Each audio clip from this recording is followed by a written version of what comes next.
Alors bonjour à tous. Bonjour à tous. Alors aujourd'hui on va parler du président Roosevelt. Alors, Roosevelt et la montée des fascismes. Bon alors il a été élu président en 1932. En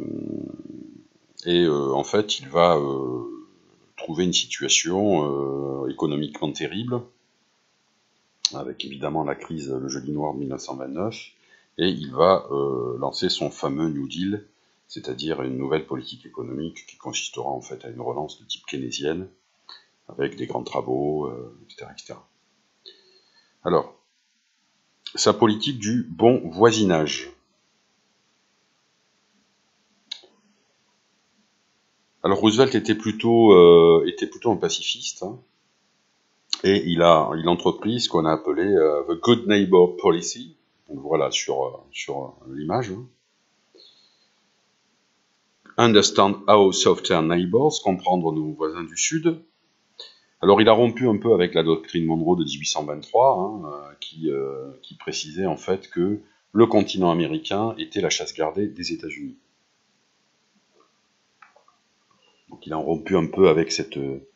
et globalement que les États sud-américains ou d'Amérique centrale étaient un petit peu assujettis aux États-Unis. Donc là, il va changer de politique, il va notamment signer la convention de Montevideo en 1933, qui renonce en fait à l'ingérence dans les affaires sud-américaines. En 1935, il a aboli l'amendement Platt et le protectorat sur Cuba, et il va faire évacuer Haïti. Donc on a plutôt une politique de reflux, vers le territoire américain, et de non-occupation et de non-intervention de certaines positions en Amérique centrale, ou dans les Caraïbes. Et le Congrès américain va aussi voter l'indépendance des Philippines dans un délai de 10 ans, en 1935. Je rappelle que les Philippines avaient été prises à l'Espagne en 1898, comme Cuba. Hein. Il y avait eu une guerre américano-cubaine en 1898, et la flotte américaine avait battu la flotte espagnole, et avait annexé Cuba et les Philippines. Je rappelle qu'aux Philippines, on parle espagnol, hein, c'était une colonie espagnole. D'ailleurs, les Philippines seront occupées par les Japonais à partir de 1941, puisqu'elles vont battre les troupes américaines qui étaient commandées par le général MacArthur. Hein. Le général MacArthur, qui était d'ailleurs parti des Philippines en disant I'll be back, je reviendrai. Et il est revenu. Donc en 1936, fin du protectorat sur Panama, où il y a le fameux canal de Panama qui relie en fait l'océan Atlantique à l'océan Pacifique, donc une position stratégique importante, comme le canal de Suez en Égypte. Et enfin, il a reconnu le régime soviétique, qui n'était pas reconnu par le gouvernement américain, surtout à cause en fait de la liberté de culte. Donc là, bon, les soviétiques apparemment ont dit ok, on admet le culte, on admet la liberté des cultes. Donc il y a une reconnaissance en fait de l'URSS. Et d'ailleurs, cette reconnaissance va se doubler d'un accord commercial avec l'URSS. Donc à l'époque, il n'y avait pas du tout de guerre froide entre l'URSS et les États-Unis. La guerre froide viendra à partir de 1947. Donc après la politique de bon voisinage, il y a le pacifisme et l'isolationnisme, comme quoi les États-Unis n'ont pas toujours été des va-t-en-guerre permanents, hein, comme un peu actuellement. Alors, il faut savoir que lors de la Première Guerre mondiale, évidemment, les pays européens avaient financé en partie leur guerre avec des crédits américains. De manière assez marginale, d'ailleurs. Hein. Globalement, les Français, par exemple, avaient financé leur guerre par 5 appels de fonds, ce qu'on appelait les impôts de guerre, quoi. 5 appels de fonds français. Certains avaient financé leur guerre par la planche à billets, ça a été le cas de l'Allemagne. Et puis il y a eu aussi des crédits qui ont été faits aux États-Unis, puisque les États-Unis n'étaient pas en guerre jusqu'en 1917. Or, certains pays européens, comme la France, en fait, n'avaient pas remboursé complètement les dettes de guerre aux États-Unis, parce que la France liait en fait le remboursement de ces dettes de guerre aux États-Unis aux réparations de guerre allemandes. Donc c'était très compliqué en fait. Les Français considéraient qu'ils rembourseraient les États-Unis si les Allemands leur donnaient les réparations dues depuis le traité de Versailles, qui avait été signé après-guerre, quoi. Alors, globalement, les Américains sont un peu fâchés que certains pays ne remboursent pas les dettes de guerre, et en 1934, le Congrès va voter le Johnson Act, qui interdisait la vente d'armes à des belligérants n'ayant pas payé leurs dettes de guerre. Et ça a été élargi avec le Neutrality Act en 1935, qui interdisait tout simplement la vente d'armes à des pays en guerre. C'est le début de ce qu'on appelle la politique de neutralité et l'isolationnisme américain. C'est-à-dire que les Américains se désintéressent du monde. Ils s'occupent d'abord d'eux. Ça me fait penser un petit peu à un discours d'un président actuel qui s'appelle Donald Trump. Alors, il faut savoir que le Congrès est très isolationniste, et notamment les républicains.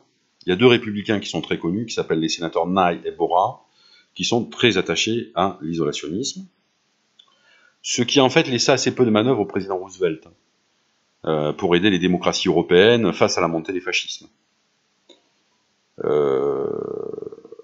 Surtout que Roosevelt, en fait, est un président qui gouverne beaucoup avec les sondages.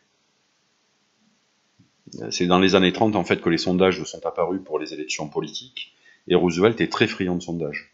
Et on va s'apercevoir que son attitude, souvent, va changer avec des nouveaux sondages, par exemple. À la veille de la guerre, la majorité des Américains, par exemple, étaient quasiment acquis à une guerre contre le Japon et l'Allemagne.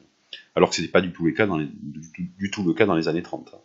Donc il y a un pacifisme, un isolationnisme très important dans les années 30 au Congrès américain, ce qui fait que Roosevelt, qui penche du côté des démocraties, par rapport aux fascistes, au régime fasciste, marche sur des œufs un petit peu.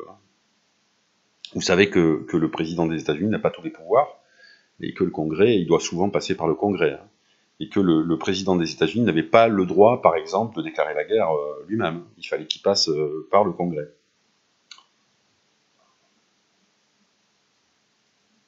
Alors, la préparation à la guerre. Germany first. Oui, ça a été un débat, en fait, souvent, qu'on lançait certains historiens hétérodoxes, comme quoi les États-Unis auraient plutôt penché vers les pays fascistes plutôt que vers les démocraties. Or, les faits prouvent le contraire. Les faits prouvent le contraire. C'est pas parce que certaines entreprises américaines, en fait, ont travaillé avec le Reich, comme d'ailleurs d'autres entreprises, d'autres nationalités, que le gouvernement américain était pro-fasciste. Je rappelle quand même qu'Hitler a été reconnu par tous les pays du monde lorsqu'il a été désigné chancelier en 1933, et que il y avait des ambassadeurs de tous les pays dans l'Allemagne hitlérienne, et que énormément d'entreprises de toute nationalité travaillaient, en fait, commerçaient avec l'Allemagne. Alors, il faut savoir que les actes de neutralité, le Neutrality Act qui avait été voté en 1935 est prorogé chaque année jusqu'en 1939, jusqu'à la guerre en fait. Mais Roosevelt, petit à petit, il va quand même prendre certaines libéralités pour pencher du côté des démocraties. Ça va être d'abord l'amendement Cash and Carry dans la loi de neutralité de 1937. Alors Cash and Carry, c'est très connu, c'est-à-dire tu payes et tu emportes. C'est une loi qui permettait en fait de vendre certains produits stratégiques à des pays, mais ces pays devaient disposer d'une flotte pour venir charger ces produits. On payait de suite, on ne fait plus de crédits comme en 14-18, crédits qui n'ont pas été remboursés, et on emportait la marchandise. Donc évidemment, cette loi, elle favorisait du cash and carry, elle favorisait les pays qui avaient des flottes importantes. Donc l'Angleterre, le Royaume-Uni, qui avait la première flotte au monde, et la France. Plus évidemment que l'Italie fasciste et l'Allemagne, qui étaient plutôt des pays continentaux. Enfin, l'Italie avait une flotte qui était pas mauvaise aussi, mais qui était globalement, c'était surtout pour favoriser le Royaume-Uni et la France. En 1937, il y a le fameux discours de la quarantaine, aussi à Chicago, où le président commence à critiquer les régimes fascistes, notamment les fauteurs de guerre. Hein. Alors en 1937, il n'y a pas encore la guerre, mais je rappelle, sauf en Asie, où le Japon avait attaqué la Chine. Il faut savoir que lorsqu'on parle de Seconde Guerre mondiale, on est très européocentré, puisqu'évidemment en Europe, la guerre a commencé le 1er septembre 1939, mais en Asie, elle avait déjà commencé 2 ans avant, avec l'attaque de la Chine par le Japon. En novembre 1939, c'est-à-dire 2 mois après le déclenchement de la guerre en Europe, de la Seconde Guerre mondiale, le Congrès va lever l'embargo sur la vente des armes. Et notamment, il y avait une délégation française qui va se rendre aux États-Unis pour acheter des avions de chasse. D'ailleurs, ça donnera lieu à un fait divers qui a fait beaucoup de bruit aux États-Unis. C'est que, en essayant en fait un des avions de chasse, un pilote français en essayant un avion de chasse américain sur le territoire américain, a eu un accident, la presse l'a su, ça a fait un peu scandale en fait aux États-Unis parce que on a dit que le président Roosevelt avait rompu l'embargo sur les armes. Bon, ça avait fait tout un foin aux États-Unis. Je rappelle aussi qu'aux États-Unis, il y avait évidemment un mouvement qui s'appelait America First, qui était plutôt contre l'entrée en guerre des États-Unis et contre l'aide aux démocraties, qui était présidé par l'aviateur Charles Lindbergh. Donc il y avait aux États-Unis, bien sûr, des politiciens et même des industriels qui étaient contre l'entrée en guerre et contre les démocraties. Je rappelle quand même qu'Henry Ford, le grand industriel américain, producteur de la Ford T, était antisémite et a été même, je crois, décoré par Adolf Hitler. Hein. Il a même donné de l'argent au parti nazi. Hein. Mais c'est pas parce que des industriels américains, les États-Unis étant un pays où on est libre, étaient pro-fascistes, que le gouvernement était nécessairement pro-fasciste. Il y avait aussi plein d'industriels qui n'étaient pas pro-fascistes et qui étaient plutôt pro-démocratie. Donc il faut faire attention aux amalgames. Bon. Alors, pourquoi Germany First? Parce que dans les faits, il y a, dès novembre 40, dont la guerre est commencée depuis 2 mois, un mémorandum est présenté au président par les militaires qui désignait l'Allemagne nazie comme le principal ennemi des États-Unis. Donc c'est le fameux Germany First, confirmé d'ailleurs par les réunions ABC dès 1941. ABC, c'est les réunions en fait qui ont eu lieu entre des généraux américains, anglais, mais aussi néerlandais. Hein, ABC. Puisque je rappelle que même si la Hollande avait été envahie par le Reich en juin 40, en mai 40, et avait été complètement annexée par le Reich, il y avait les colonies en fait hollandaises en Asie du Sud-Est qui étaient elles restées en fait aux mains des Hollandais.